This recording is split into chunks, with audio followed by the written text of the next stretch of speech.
Señor me los bendiga, me los ampare, me los favorezca. ¿Qué más? Hasta que eso me cumpla. Bueno, seguimos en el libro de los Efesios, capítulo 3. Efesios, capítulo 3. Y hoy terminamos una sección muy importante. Efesios 3. Y hoy vamos a hablar del tema les ruego. Les ruego. Otras versiones dicen en mis rodillas. La Reina Valera creo que dice, Manuel, le bajamos un poquito, creo que está un poquito duro esto. La Reina Valera dice, creo que ahora doblo mis rodillas. ¿Cómo el apóstol Pablo expresa su humildad cuando dobla sus rodillas? Tremenda actitud. Esta es la segunda oración del libro de los Efesios. ¿Se acuerdan? La primera la dimos en Efesios 1 del 15 al 23.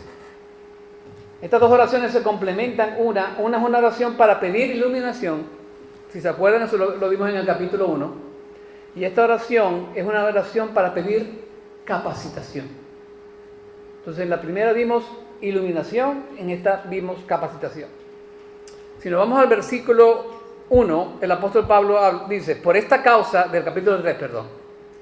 Yo, Pablo, prisionero de Cristo, Jesús, por amor de vosotros los gentiles. Y vimos en aquel domingo que ahí no hay verbo, ¿ok? Ahí no hay verbo. Y Pablo tuvo un paréntesis entre los versículos 2 y versículos 13, donde él reexplicó el misterio del Evangelio. Amén. Entonces, ahora vamos a continuar esa oración que Pablo quiso empezar en el capítulo 1, cuando él dijo, por esta causa yo, Pablo, prisionero de Cristo Jesús, por amor de vosotros los gentiles. Y seguimos al cuarto, por esa causa, pues doblo mis rodillas ante el Padre de nuestro Señor Jesucristo. Esa es la oración. Y empieza la oración ahí. Ahora, ¿cuál es esa causa, Pablo? Le preguntamos a Pablo, ¿cuál es esa causa? Bueno, Pablo nos dice, la causa es que somos un nuevo hombre, en el versículo 15. La causa es que somos un cuerpo, en el versículo 16. La causa es que nosotros estábamos lejos, pero ahora estamos cerca, en el versículo 17. La causa es que tanto nosotros como los judíos tenemos acceso a Dios por un mismo espíritu, en el versículo 18. La causa es que somos conciudadanos y miembros de la familia de Dios, en el 19. La causa es que estamos edificados sobre el fundamento de los profetas y los apóstoles. Y sigue Pablo. La causa es que somos un edificio que crece hasta convertirse en un templo santo del Señor. En otras palabras, debido a esa unidad, yo, Pablo, prisionero de Cristo Jesús, por amor de ustedes los gentiles, y ahí comienza la oración.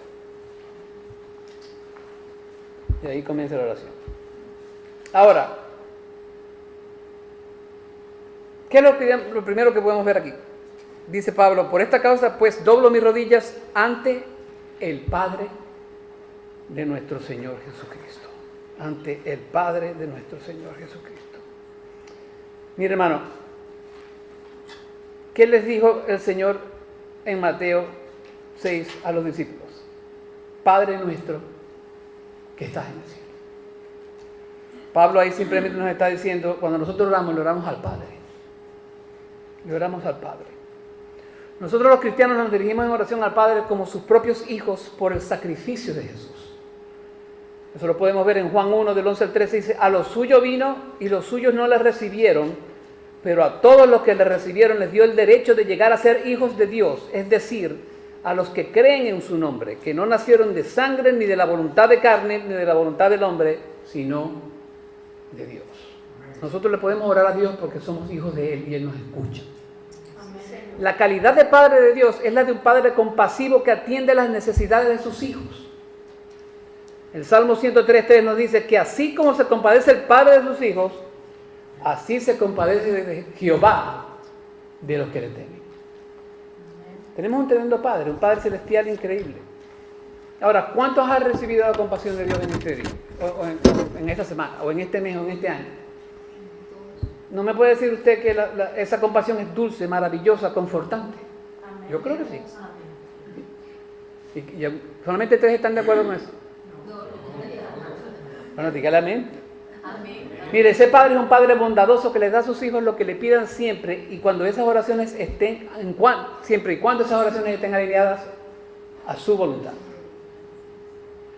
Lucas 11, del 11 al 13 nos dice, ¿qué padre de vosotros, si su hijo le pide pan, le dará una piedra? ¿O si pescado, en lugar de pescado, le dará una serpiente? ¿O si le pide un huevo, le dará un escorpión? Pues si vosotros, siendo malos, sabéis dar buenas dádivas a vuestros hijos, ¿cuántos más vuestro Padre Celestial dará el Espíritu Santo a los que le pidan?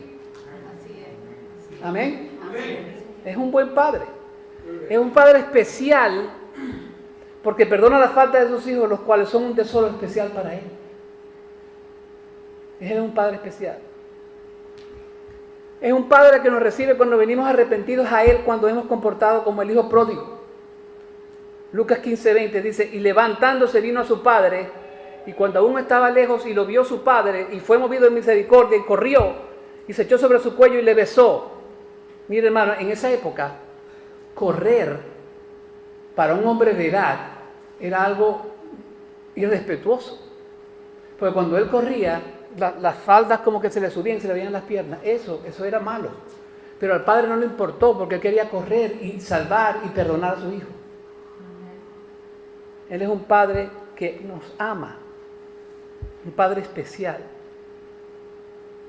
Ese es el padre al que Pablo le está hablando aquí, y es el mismo padre que nos escucha a usted y a mí. Ese es el padre que Pablo está hablando. Ese padre tiene la autoridad sobre toda la creación.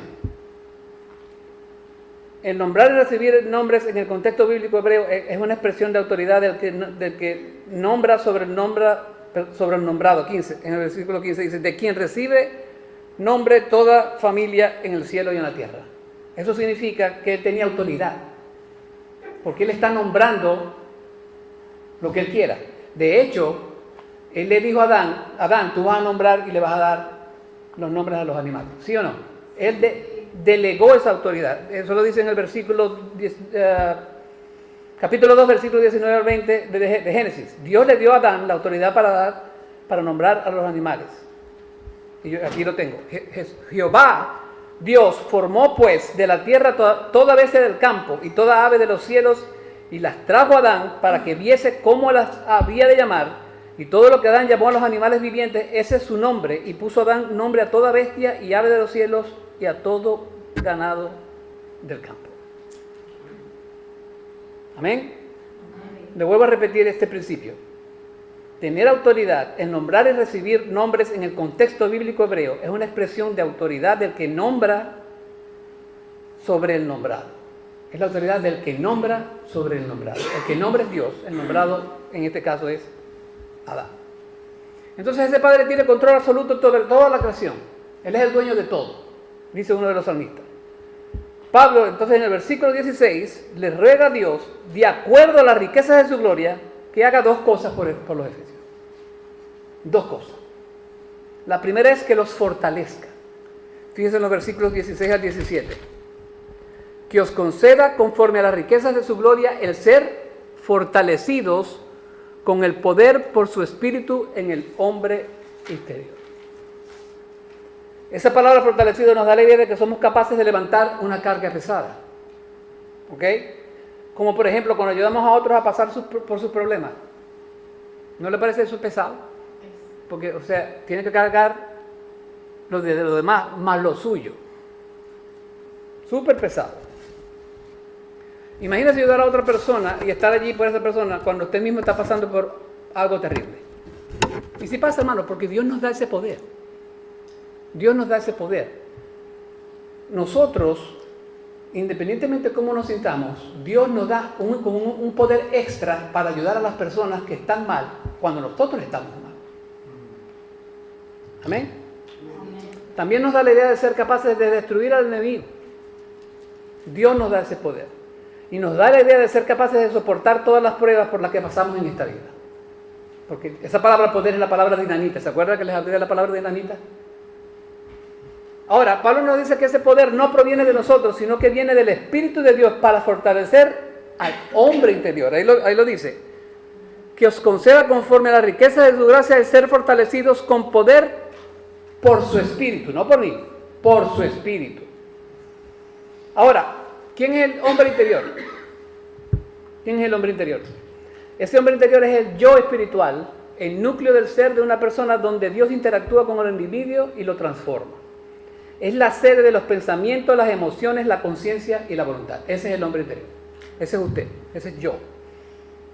Y cada uno de nosotros somos distintos. Pablo desea que los cristianos reciban fortaleza espiritual de aquel que es glorioso por la superinminente grandeza de su poder. Esto está en el 1:9. Dios nos dio a conocer el misterio de su voluntad según el beneplácito que se propuso en otra traducción. Mire, hermano, el cristiano necesita fuerzas espirituales para llevar a cabo la misión por la cual fuimos llamados. Porque fuerza de nosotros tiene que ser una fuerza espiritual. La iglesia está puesta para ser instrumento de enseñanza de los ángeles. Eso lo vimos, capítulo 3:10. Por lo tanto, los cristianos necesitan la fuerza espiritual de Dios que haga posible la expresión de la nueva vida recibida por fe en Cristo. John MacArthur dice en el comentario de Efesios: el primer paso para vivir como hijos de Dios es ser fortalecidos con poder a través de su espíritu en el hombre interior, basándose en lo que dice Pablo. Sin embargo, la mayoría de los cristianos nunca parecen llegar a este primer paso sin saber lo que es ver poder de Dios obrando plenamente en ellos. Ellos sufren, la iglesia sufre. Y el mundo sufre porque el hombre interior de la mayoría de los creyentes nunca es fortalecido con poder a través de su espíritu. Y yo me pregunto, cuando usted cree en Cristo, ese poder está allí con usted ya, automáticamente. El problema es que no lo usamos. Eso es culpa suya, eso no es culpa de Cristo. Fíjese, muchas veces tomamos una posición ligera, caminamos esta vida como si nada, olvidándonos de ese poder que está al alcance de nosotros e ignoramos todo lo que puede hacer en nuestra vida a través de su poder. No el suyo, el de Él.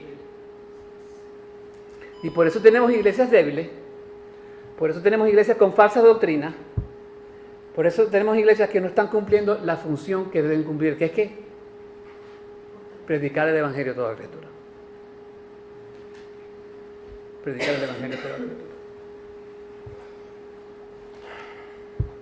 Hermano, mire, ya usted tiene el poder del Espíritu. Pídale a Dios que lo ayude a ejercer ese poder. Por falta de ese poder es que hay más personas en la iglesia que vienen a oír alabanza, un mensaje y ya. ¿Usted conoce cristianos así? Yo conozco unos cuantos. Dios quiere que usted le sirva, pregúntele cuál es su don y póngalo en práctica y punto.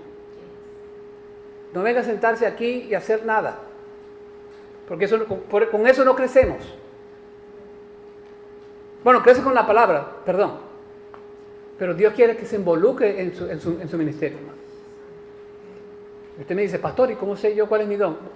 Bueno, ¿sabe lo que dice un hombre, Warren Wiersbe, en su libro Mi experiencia con Dios? Él dice, si tú ves que Dios está trabajando allí, anda para allá y trabaja con esa gente. Si tú ves que Dios está trabajando allí, anda para allá y trabaja con esa gente. Y de pronto usted va a decir, wow, eso se me hace tan fácil, la gente está siendo bendecida por mí. Ese es su don.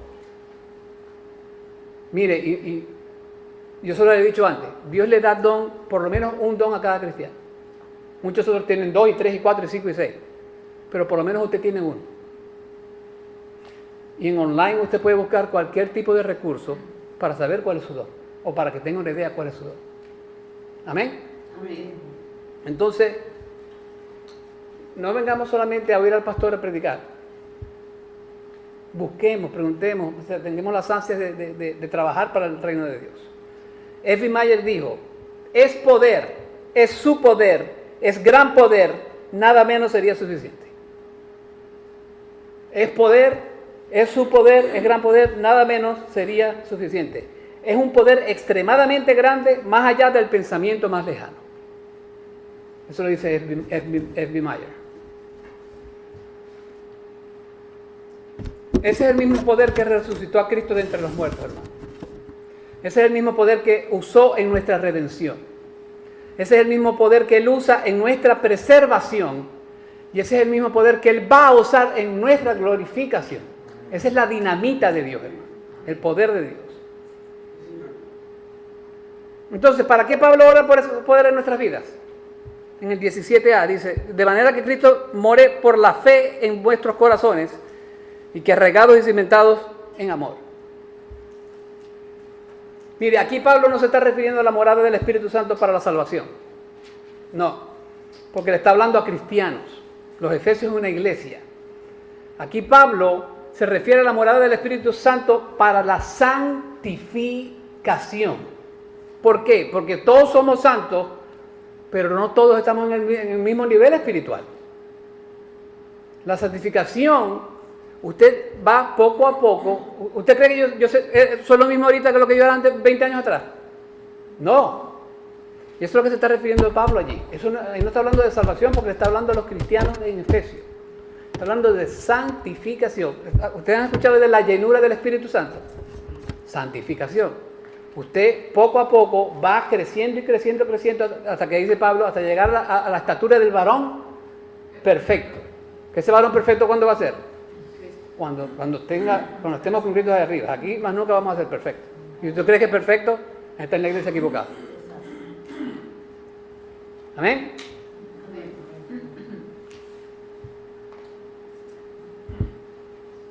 Ya aquí se lo dije, pero aquí lo tengo un poquito más teológico.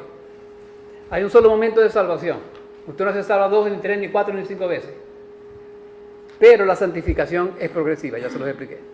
Poco a poco. No todos estamos en el mismo nivel espiritual. Entonces Pablo ora por los efesios para que Dios les dé ¿qué? Fortaleza. Ahora Pablo ora por los efesios para que Dios les dé entendimiento. Versículos 17b al 20 dice la palabra: y que arraigados y cimentados en amor, seáis capaces de comprender con todos los santos cuál es la anchura, la longitud, la altura y la profundidad, y de conocer el amor de Cristo que sobrepasa el conocimiento, para que seáis llenos hasta la medida de toda la plenitud de Dios.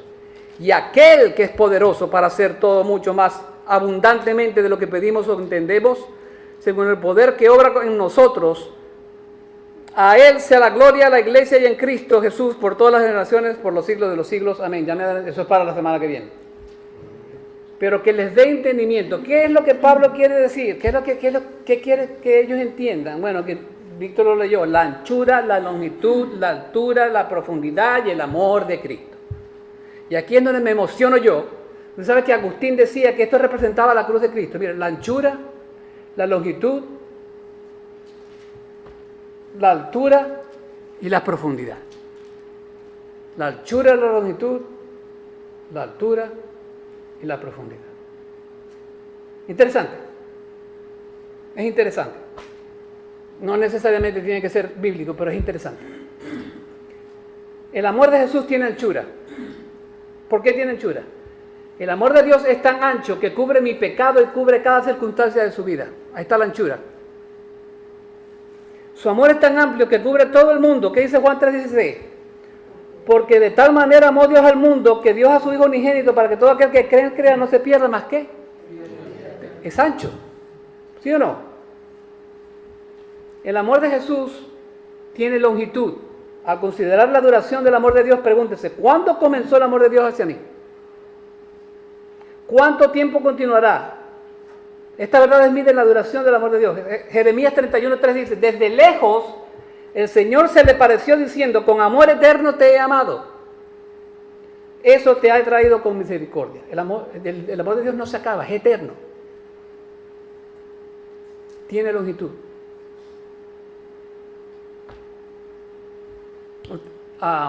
¿Usted sabe lo que es la carretera panamericana? Supuestamente es una carretera que va, la carretera más larga, sin paro, sin obstáculo, de un lado, de una América a la otra América.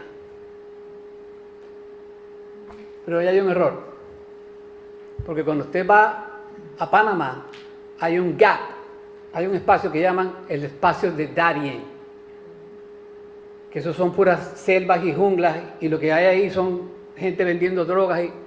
Entonces ahí no hay carretera. Sí puede pasar, pero con jeep y con camiones, pero ahí no hay carretera. Bueno, el amor de Dios no tiene ningún gap. El amor de Dios sigue para adelante y nunca se acaba. Esa es la longitud del amor de Dios. El amor de Jesús tiene profundidad, que es más profundo que Filipenses 2, 7, 8. Nos muestra que es profundo. ¿Por qué? Porque Él dice que se despojó a sí mismo, tomando forma de siervo, haciéndose semejante a los hombres, y hallándose en apariencia de hombre, se humilló a sí mismo y se hizo obediente hasta la muerte y muerte de cruz. ¿Qué más profundo que eso quiere usted? ¿Qué más profundo de eso quiere usted? El mismo Dios del universo se hizo hombre para sufrir en una cruz por usted y por mí. No hay más nada profundo que eso. No hay más nada profundo que la cruz, hermano. Nada, absolutamente nada.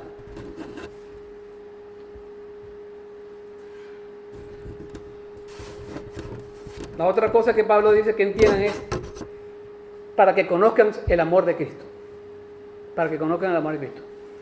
El verbo conocer tiene un sentido vivencial. Tiene que ver con una experiencia personal que indica que nosotros los creyentes podemos vivir y experimentar el amor de Cristo. Este amor vivencial de Cristo es un amor sin reservas y sin condiciones. Fíjese lo que dice Pablo, 2 Corintios 5, 14, 15. Pues el amor de Cristo nos apremia, habiendo llegado a esta conclusión, que uno murió por todos, ese es Cristo, por consiguiente todos murieron, y por todos murió para que los que viven ya no vivan para sí, sino para aquel que murió y resucitó por ellos. Amén. No tiene reservas y no tiene condiciones el amor de Dios. Mire, y Pablo se asombraba de esto. Pablo se asombraba del amor de Dios. ¿Por qué? Bueno, primero que todo porque él era un matón de cristianos. Pero fíjense lo que dice en Gálatas 20. Con Cristo he sido crucificado. Y ya no soy yo el que vive, sino que Cristo vive en mí. Y la vida que ahora vivo en la carne, la vivo por la fe en el Hijo de Dios, el cual me amó y se entregó a sí mismo por mí. Pablo sabía esa profundidad del amor de Dios, hermano. Y a veces a mí se me olvida qué tan profundo es el amor de Dios, hermano. Yo no sé si a usted se me olvida, pero a mí a veces se me olvida. A mí a veces se me olvida. El amor de Dios es un amor incesante, un amor que no se mitiga con el tiempo, ni se interrumpe con las dificultades. Paxson, un comentarista, dice: podemos saber que Cristo nos amó y se entregó por nosotros. Podemos conocer la fidelidad de su manifestado de innumerables maneras cada día de nuestras vidas. Su ternura mientras nos consuela en el sufrimiento y el dolor. Su compañerismo al compartir con nosotros todo lo que posee. Su paciencia mientras nos perdona 70 veces 7. También podemos aumentar diariamente nuestro conocimiento del amor de Cristo al acompañarlo en oración y en el estudio de su palabra. Mientras tenemos comunión con otros santos que conocen y experimentan profundamente el amor de Cristo. Y a medida que entramos más plenamente en la comunión de sus sufrimientos, completando de nuestra parte lo que falta a las aflicciones de Cristo por su cuerpo. Ahí está hablando de Colosenses 1:24. Esta bendición de ser llenados por la vida de Dios fue otorgada en el nuevo nacimiento cuando Cristo vino a morar en nosotros. Dios es amor y por tanto quien vive en el amor de Dios y lo expresa en su vida cotidiana está en la plenitud de Dios. La plenitud de Dios es estar lleno de Dios. ¿Y cómo se llena usted de Dios? A través de su palabra. Esa es la plenitud de Dios.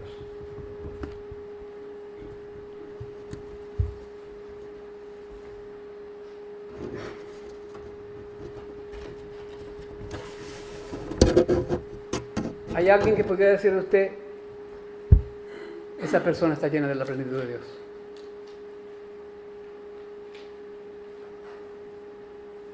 Estamos haciendo alumbrar a Cristo que hay, el Cristo que hay en nosotros. Estamos alimentándonos de su palabra para que Él nos transforme.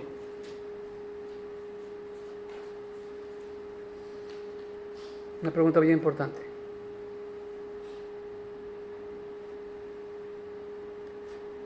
El 19 dice, y de conocer el amor de Cristo que sobrepasa el conocimiento. para que seáis llenos hasta la medida de toda la plenitud de Dios. El amor de Cristo que sobrepasa el conocimiento. Mire, la Biblia dice que es la paz que sobrepasa todo entendimiento.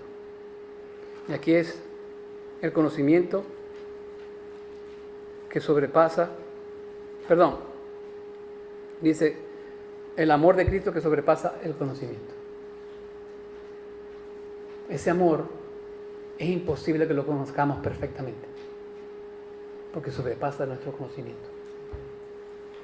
Es lo mismo que la paz. La paz de Dios no la podemos entender porque sobrepasa nuestro entendimiento. Pero ¿cómo nos damos cuenta del amor de Cristo? A través de la cruz. A través de la cruz. G. Campbell Morgan nos dice en esta oración que hay dos expresiones especiales en esta oración. La primera es conozcan el amor de Cristo, que ya hablamos bastante. Y la segunda es para que puedan ser llenos de toda la plenitud de Dios. Él nos dice en lo siguiente: estar lleno de toda la plenitud de Dios es encontrar la experiencia suprema de la vida. Cuando esto es así, no hay ningún deseo verdadero del alma insatisfecho, ningún poder del alma no desarrollado o inactivo. Se descubre el verdadero significado de la vida y no como un ideal visto para no ser realizado, sino como una experiencia real. Nosotros tenemos una experiencia real cuando ¿qué? Cuando la experiencia suprema, tenemos una experiencia suprema de la vida, cuando Cristo está dentro de nosotros, cuando estamos llenos de Dios, cuando estamos llenos de la plenitud de Dios. Sigue el hombre. Es vida eterna, es perfección, es satisfacción. ¿Cómo entonces se puede lograr? Está lleno de Cristo. Por el conocimiento del amor de Cristo, porque en eso está la plenitud misma de Dios. Aquella persona que dice yo estoy lleno de Dios, pero Cristo es algo secundario, esa persona no puede estar llena de Dios. Esa persona no puede estar llena de Dios. Aún no hemos alcanzado la finalidad de este conocimiento y experiencia, pero sí sabemos algo del amor de Cristo. Sabemos algo de la plenitud, de esta plenitud de Dios. Esa es la historia del comienzo, el proceso y la consumación de la verdadera experiencia cristiana. El amor de Cristo captura nuestros corazones y la vida de Dios produce descanso y tranquilidad. El amor de Cristo no es interpretado progresivamente por el Espíritu y la plenitud de Dios nos lleva cada vez más al gozo de la vida. Algún día llegaremos a la plena aprehensión, entonces llegaremos a una perfección final en la plenitud de Dios. ¿Se acuerdan del varón perfecto? Esa es la plenitud final. Pablo termina la oración con la plenitud de Dios porque precisamente él está arraigado y cimentado en el amor de Cristo inequívocamente. ¿Vamos a estar llenos de él? Mire, lo podemos leer otra vez. En el versículo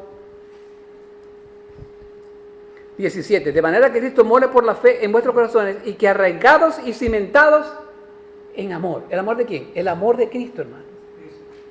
El amor de Cristo.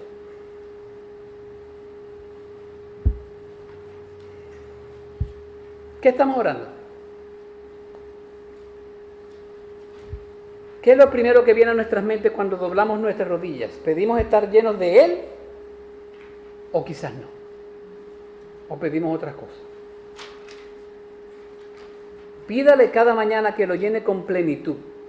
Pídale que lo haga más santo cada día que pasa y así crezcamos en sabiduría, conocimiento y amor. Pídale a Dios que lo haga más santo. Somos santos porque somos hijos de Él, porque nos apartó de Él. Pero esa santidad es progresiva. Pídale cada mañana, Señor, hazme más como tú. Porque esa es la meta. Que a medida que vivamos esta vida nos parezcamos más a Cristo. Vamos ahora. Padre Celestial, en el nombre de tu Hijo Jesús, te doy las gracias, Señor, por este tremendo pasaje, Señor. Que nosotros aprendamos del apóstol Pablo, Señor, a orar así por nuestros hermanos. De esa manera tan apasionada y tan elocuente.